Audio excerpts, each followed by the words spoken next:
Hello everyone, today we are going to discuss about simple, compound and complex sentence. IELTS writing এর জন্য simple, compound and complex sentence এর গুরুত্ব অনেক। আমরা জানি আমাদের 25% মার্কস ডিপেন্ড করে গ্রামাটিক্যাল রেঞ্জ এন্ড অ্যাকুরেসির উপর। অর্থাৎ রাইটিং এ ভালো করতে হলে অবশ্যই আমাদের গ্রামাটিক্যাল রেঞ্জ এন্ড অ্যাকুরেসি ভালো থাকতে হবে। অর্থাৎ এই ওয়াইড রেঞ্জ অফ গ্রামার আমাদের অ্যাপ্লাই করতে হবে এবং wide range of grammar apply করতে হলে আমাদের কম্পাউন্ড এবং কমপ্লেক্স সেন্টেন্সের ব্যবহার খুব ভালো জানতে হবে। আপনি যদি একটা এসে শুধুমাত্র সিম্পল সেন্টেন্সে লিখে আসেন সেই ক্ষেত্রে আপনি এখানে ম্যাক্সিমাম হয়তো 5 ব্যান্ড পর্যন্ত পাবেন। সো এই পার্টে ভালো করার জন্য আমাদের অনেক বেশি পরিমাণে গুরুত্ব দিতে হবে কম্পাউন্ড এন্ড কমপ্লেক্স সেন্টেন্সের উপরে। সো এই ভিডিওতে আমরা শুধুমাত্র বেসিক লেভেল নিয়ে আলোচনা করব কম্পাউন্ড এন্ড কমপ্লেক্স সেন্টেন্সের। সো আমরা প্রথমে দেখে আসি simple sentence. A simple sentence has a verb and a subject. একটা simple sentence থাকবে একটা verb এবং একটা subject. I am a doctor. We are watching football with our parents. Am are watching দুইটাই হচ্ছে verb. A simple sentence is also called an independent clause. একটা simple sentence কে কি বলা হয়ে থাকে? একটা independent clause বলা হয়ে থাকে। অর্থাৎ এটা কারোর উপর ডিপেন্ড করে না। সো ক্লজ এবং ফ্রেজের মাঝে একটা পার্থক্য আমাদের জানা থাকা ভালো। ক্লজ মানে হচ্ছে গিয়ে একটা সাবজেক্ট অ্যান্ড ভার্ব থাকে সাধারণত ক্লজের মধ্যে, কিন্তু ফ্রেজের মাঝে সাধারণত কোনো ভার্ব থাকে না। সো একটা সিম্পল সেন্টেন্স মানে একটা ইন্ডিপেন্ডেন্ট ক্লজ, একটা স্বাধীন ক্লজ থাকবে। A compound sentence has 2 or more independent clause. একটা কম্পাউন্ড সেন্টেন্সে কি থাকবে? দুইটা বা তার বেশি ইন্ডিপেন্ডেন্ট ক্লজ থাকবে। একাধিক ইন্ডিপেন্ডেন্ট ক্লজকে পাশাপাশি জোড়া লাগিয়ে একটা কম্পাউন্ড সেন্টেন্স তৈরি করা হয়। I am an engineer, my brother is a professor. আমি একজন ইঞ্জিনিয়ার, আমার ভাই হচ্ছে একজন প্রফেসর। দুইটা আলাদা আলাদা স্বাধীন বাক্য, সেটাকে যদি আমরা একসাথে জোড়া লাগাই তাহলে কি হবে? I am an engineer and my brother is a professor. He tried to catch the thief ran away. He tried to catch the thief but the thief ran away. So সে চোরটাকে ধরার চেষ্টা করলো, চোরটা পালিয়ে গেলো। দুইটা আলাদা আলাদা ইন্ডিপেন্ডেন্ট ক্লজ বা স্বাধীন বাক্য, সেই দুইটাকে আমরা একসাথে যখন জোড়া লাগালাম বার দিয়ে তখন হয়ে গেলো একটা compound sentence. So compound sentence মানে হচ্ছে কি একাধিক স্বাধীন বাক্য বা একাধিক স্বাধীন ক্লজ তাকে একটা কোঅর্ডিনেটিং কনজাংশন দিয়ে জোড়া লাগিয়ে কম্পাউন্ড সেন্টেন্স তৈরি করা হয়। We can play football, we can play cricket, we can play football or we can play cricket. So word like and but or so are called coordinating conjunction. So coordinating conjunction কারা? and but like or so. So compound sentence তৈরি করতে হলে আমাদের কি লাগবে? coordinating conjunction লাগবে। coordinating conjunction হচ্ছে and but so ইত্যাদি। সো এদের দ্বারাই আমরা যদি একাধিক ইন্ডিপেন্ডেন্ট ক্লজকে দুইটাকে যদি জোড়া লাগাই পাশাপাশি তাহলেই হয়ে যাবে একটা কম্পাউন্ড সেন্টেন্স। সো আমরা খুব সহজে ইজিলি কম্পাউন্ড সেন্টেন্স তৈরি করতে পারবো। আমরা যদি আলাদা আলাদাভাবে দুইটা সেন্টেন্সকে ভাবি যারা স্বাধীন তাদেরকে যদি আমরা এগুলি দ্বারা জোড়া লাগাই তাহলেই আমাদের কম্পাউন্ড সেন্টেন্স তৈরি করা হয়ে যাবে। সো এবার চলে আসি কোঅর্ডিনেটিং কনজাংশন কারা। এরকম কোঅর্ডিনেটিং কনজাংশন আছে 7টা, যারা দেখে আমরা সংক্ষেপে বলি ফ্যান বয়েজ। ফ্যান বয়েজ দ্বারা আমরা কি বোঝানো হচ্ছে? F for, A for and, N for nor, B for but, O for or, Y for yet, S for so.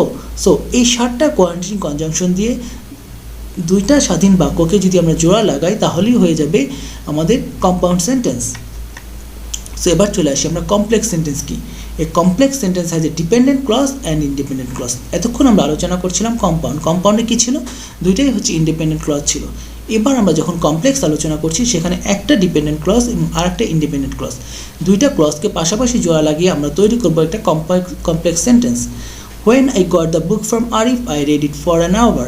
আমি যখন বইটা আরিফের কাছ থেকে পেলাম, আমি 1 ঘন্টা যাবত পড়লাম। আমি যখন বইটা আরিফের কাছ থেকে পেলাম সেটা একটা ডিপেন্ডেন্ট ক্লজ, কার উপর নির্ভর করছে, সেন্টেন্সটা শেষ হয়ে যায়নি। I read for an hour, এটা একটা ইন্ডিপেন্ডেন্ট ক্লজ, এটা স্বাধীন একটা বাক্য। সো প্রথমে চলে আসলো ডিপেন্ডেন্ট ক্লজ এবং আরেকটা ইন্ডিপেন্ডেন্ট ক্লজ। সো একটা কমপ্লেক্স সেন্টেন্সে কী থাকবে? একটা ডিপেন্ডেন্ট এবং একটা ইন্ডিপেন্ডেন্ট। যদি ডিপেন্ডেন্ট ক্লজ প্রথমে থাকে তাহলে এই বিষয়টা সবসময় মনে রাখবেন, ডিপেন্ডেন্ট ক্লজের পরে একটা কমা হয়, তারপরে ইন্ডিপেন্ডেন্ট ক্লজ আসে। Although he was wealthy, he was still unhappy. যদিও সে ওয়েলদি তারপরও সে হচ্ছে আনহ্যাপি। তাহলে এখানে প্রথমে চলে আসলো although he was wealthy, যদিও সে ওয়েলদি, সেটা হচ্ছে কি ডিপেন্ডেন্ট ক্লজ। তারপরে he was still unhappy, independent clause. So dependent clause যেহেতু প্রথমে চলে আসছে একটা কমা আসছে। Even though I was trying to help him, he started me. Let me know if you need any financial assistant, আমাকে জানাও তোমার কোনো ফাইন্যান্সিয়াল অ্যাসিস্ট্যান্ট প্রয়োজন কিনা। এখানে কিন্তু দেখেন একটু উল্টা হলো, সেখানে হচ্ছে কি ইন্ডিপেন্ডেন্ট ক্লজটা প্রথমে আসলো, পরে ডিপেন্ডেন্ট ক্লজ আসছে, সেই জন্য কোনো কমা নেই। So if dependent clause come first, you put a comma after it then you write the independent clause. যদি ডিপেন্ডেন্ট ক্লজ প্রথমে থাকে তাহলে একটা কমা হবে, কমা হওয়ার পরে ইন্ডিপেন্ডেন্ট ক্লজ হবে। এই বিষয়টা আমরা একটু সতর্ক থাকবো, কারণ আমাদের রাইটিংয়ের ক্ষেত্রে পাংচুয়েশনের গুরুত্ব অত্যাধিক। তো রাইটিংয়ে ভালো করতে হলে আপনাকে পাংচুয়েশন খুব ভালো জানতে হবে, এবং পাংচুয়েশনের ব্যবহারগুলো আমরা এখান থেকে শিখে আসবো। সো এই বিষয়টা আবারও আমরা বলছি, যদি ডিপেন্ডেন্ট ক্লজ প্রথমে থাকে তারপর এটা কমা হয়, তারপর ইন্ডিপেন্ডেন্ট ক্লজ হয়। Dependent clause also called subordinating clause. Dependent ক্লজকে কী বলা হয়ে থাকে? সাবঅর্ডিনেটিং ক্লজ বলা হয়ে থাকে। When, because, even, though, if, until, এইগুলি দ্বারা আমরা সাধারণত কমপ্লেক্স সেন্টেন্স তৈরি করে থাকি। এবার চলে আসি আমরা একটা ছোটো জিনিস, relative pronoun. The cyclist who won the race trained hard. Where did you buy the dress that you wore last week? So এখানে আমরা যদি দেখলাম দ্য সাইক্লিস্ট, কোন cyclist? Who won the race trained hard, যে অনেক hard trained হয়েছিল রেসটাকে জেতার জন্য, তাহলে who. Where did you buy the dress that you wore last week? That, এই হু, হুইচ, হোয়ার, দ্যাট, এদেরকে বলা হয় থাকে রিলেটিভ প্রোনাউন। রিলেটিভ প্রোনাউন দিয়েও অনেক সময় কমপ্লেক্স সেন্টেন্স তৈরি করা হতে পারে। So combined is set of sentence into A complex sentence. অর্থাৎ এখানে আমরা একটু প্র্যাকটিস করব, অর্থাৎ এখানে দুইটা আলাদা আলাদাভাবে ক্লজ দেওয়া আছে, তাদেরকে আমরা ইভেন দো দ্বারা অ্যাড করে একটা কমপ্লেক্স সেন্টেন্স তৈরি করব। সো একটু ট্রাই করি আমরা, এবং ট্রাই করে কমেন্ট সেকশনে লেখার ট্রাই করি সবাই, দেখি আমরা কীভাবে তৈরি করতে পারি। People know exercise is good for their health. People জানে যে, লোকজন জানে যে এক্সারসাইজ স্বাস্থ্যের জন্য ভালো। People still don't exercise regularly now it is.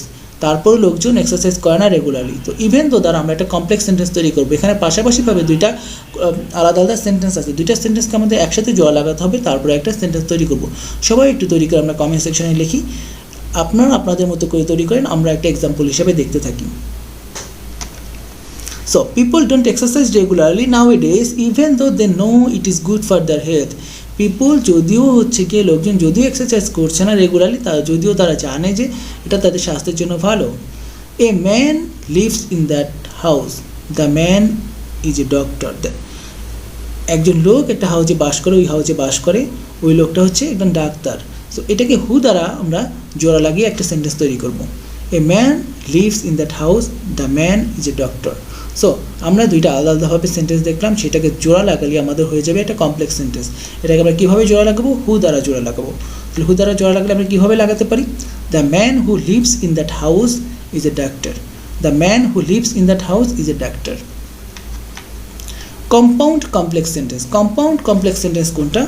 More than one independent clause and one or more dependent clause. একটার অধিক ইন্ডিপেন্ডেন্ট ক্লজ থাকবে এবং এক বা একাধিক ডিপেন্ডেন্ট ক্লজ থাকবে। অর্থাৎ যদি কোনো সেন্টেন্সের মাঝে যদি একের অধিক ইন্ডিপেন্ডেন্ট ক্লজ থাকে, একের অধিক ইন্ডিপেন্ডেন্ট ক্লজ থাকতে হবে, একটা না একের অধিক ইন্ডিপেন্ডেন্ট ক্লজ, এবং ডিপেন্ডেন্ট ক্লজ চাইলে একটাও হতে পারবে বা একাধিক হতে পারবে, তখন তাকে আমরা বলবো কম্পাউন্ড কমপ্লেক্স সেন্টেন্স।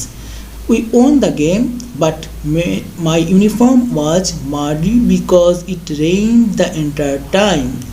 আমরা রেসটা জিতেছি, গেমটা জিতেছি, বাট আমার ইউনিফর্মটা মাডি ছিল, কর্দমাক্ত ছিল, বিকজ সবসময় বৃষ্টি হচ্ছিল। তাহলে এখানে যদি আমরা খেয়াল করি, উই ওন দ্য গেম একটা আলাদা সেন্টেন্স, এটা একটা dependent clause, independent clause, but uniform was muddy because it rained the entire time. তাহলে দেখেন একাধিক অনেকগুলো ক্লজকে আমরা জোড়া লাগিয়ে এই সেন্টেন্সটা তৈরি করলাম।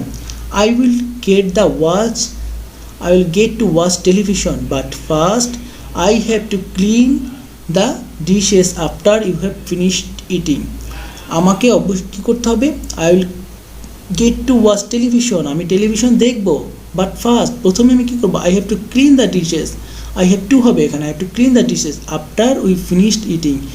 খাওয়া শেষ করার পরে আমি ডিশেসগুলো ক্লিন করবো। তাহলে এখানে যদি আমরা খেয়াল করি I will get to watch television, তাহলে এখানে কী দাঁড়ালো? I will get to watch television, এটা একটা completely independent clause. But first I have to clean dishes, প্রথমেই আমাকে ডিশগুলো ক্লিন করতে হবে, আফটার উই ফিনিশড ইটিং। তাহলে এখানে একটা আলাদা সেন্টেন্স আছে যেখানে হচ্ছে গিয়ে আমরা দেখতে পাচ্ছি I have to clean the dishes, আমাকে ডিশগুলোই করতে হবে, সেক্ষেত্রে কি এটা একটা ইন্ডিপেন্ডেন্ট ক্লজ। এবং আফটার উই ফিনিশড ইটিং, এটা একটা dependent clause, after we finished eating. তাহলে এইখানে যদি আমরা খেয়াল করে থাকি তাহলে আমাদের একাধিক ইন্ডিপেন্ডেন্ট ক্লজ পেলাম এবং একটা ডিপেন্ডেন্ট ক্লজ পেলাম। তাহলে এইভাবে আমরা কম্পাউন্ড কমপ্লেক্স সেন্টেন্স তৈরি করতে পারি। সো এইভাবে আমরা চাইলে কম্পাউন্ড সেন্টেন্স এবং কমপ্লেক্স সেন্টেন্স তৈরি করতে পারবো। তো সেন্টেন্সগুলো কীরকম হবে সেই সেন্টেন্সের উপর আমাদের একটা কন্ট্রোল থাকতে হবে ভালো।